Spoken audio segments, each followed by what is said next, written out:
So is it time to talk about Newcastle, do you think? Yeah. Right. I'm going to start with, we've discussed this, so this is perfect. Okay. Apologies about the glasses. This is what happens when you get old, mate. You're not there yet. I'm going to read 3 tweets. Okay. Why would Trippier leave Atletico Madrid and go to Newcastle just to play in the Championship? World Cup year and Kieran leaves Madrid Champions League for Newcastle, who will get relegated. Good luck in the Championship. When we sit here now, knowing that next season is looking at Champions League, not Championship, how do you feel when you hear those? I don't feel like I don't know how to explain it. Like, I just feel I came here to set out what I wanted to do. And when people say those, it's not to prove anybody wrong. It's just, I have belief. And I would go back to before when I said that I have no regrets in every decision that I make.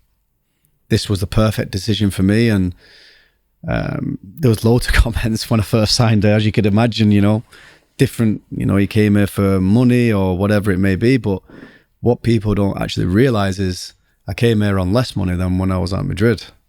Is that right? Yeah, that's true. So you took a pay cut to come to Newcastle? I come here on less money than what I was on at Madrid. I could have signed a new 3-year contract at Madrid. But I didn't. There was reasons why I had to come back, family, and that's the truth. So, there were certain people saying it wasn't. But so the obvious question is then, why? Why would you take a pay cut? Because I had to come back to England for my family, my children. Was going through a difficult moment with other stuff that was going on in personal life as well, which could have sort of affected with the club, etc. But I've got my reasons why I came back. And when I come back to England, I can't just say I'm going to sign for Man City. You have to have a club that wants you, do you know what I mean? And there weren't many in the Premier League, and I wanted to come back up north. And to be truthful, there was Newcastle, and I had good chats with the manager. And I just thought, you know what, why not? I knew there was 19th in the league. I have no regrets, even though I could have been playing the Championship. I didn't have no relegation clause. I took less money. I took a gamble.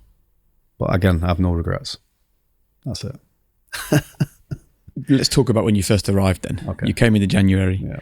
And it was like, let's be totally frank, it was touch and go whether this club was going to get relegated at that point. Of course, yeah. Then there was this incredible, felt like this shift, didn't it? And we spoke with Eddie about it on this podcast, and he just talked about this incredible belief that washed over the city. Can you give us your sort of emotional recollection of that period when this club was saved as a Premier League football club?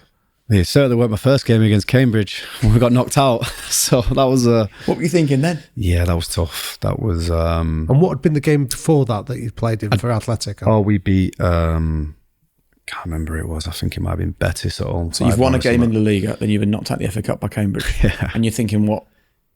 No, I didn't have no regrets. It was just more, I had good chats with the manager about trying to help the players around me in a difficult moment. And when we got beat by Cambridge, it was just, I'd more be going in the dressing room just saying, forget about it, we got a massive game against Watford who we played after. We just need to focus on the league. But the moment when it's unfortunate I got injured as well, I was devastated because, I was trying to help a club stay in the league, not just me, but the team. But the moment that I realised that we were probably going to be safe was, I don't know which game, I think maybe the Southampton away maybe. But to be honest, we went on a crazy run, and that belief came from the manager and the players that we signed in January, the right characters, which is the most important thing in a team. You need to have the right characters in the squad. So tell us more about that. Go on. Yeah, so for me, I'm a big believer in that. You need to have the right characters who are on the same page to pull in one direction. And the manager's been a big believer in that, the way he wants the club to be run, the way he wants to set his teams up, and you need to have a good dressing room. And break that down for us, Kieran. What is the right character? What does that mean? How are people going to handle themselves when they're not in the squad, when they're not playing? For example, you look at Wilson, Alex now, 2 on fire strikers. There's no bitterness, there's no complaining. They're both just ready. And if you have that in your team, that will take you so far. So far. And what about Eddie? Let's go right from when you first spoke to him. Yeah. What did he say to you to sell this football club?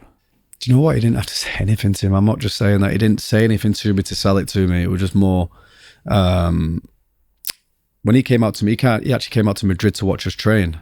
Probably October time, I think, before he even found out he was going to get this job. And I was having a few words with him, trying to plant the seed. If you ever get a job in England again, I'll come back. And yeah, he took over Newcastle. But yeah, the changes from now until when I first had him 12 years ago was incredible. Love to hear more about change. that. Just in the sense of like, back then we would score 4 but would concede 2-3 goals. And I think it was early years of his management when he was at Burnley, and then he went back to Bournemouth. And then I think for me, looking at the manager is when he took the time out. I think when he had to reflect and go and look at how other teams work, how they operate, and you look at him now, he's flying as a manager, flying. And what about his man management? How's that different?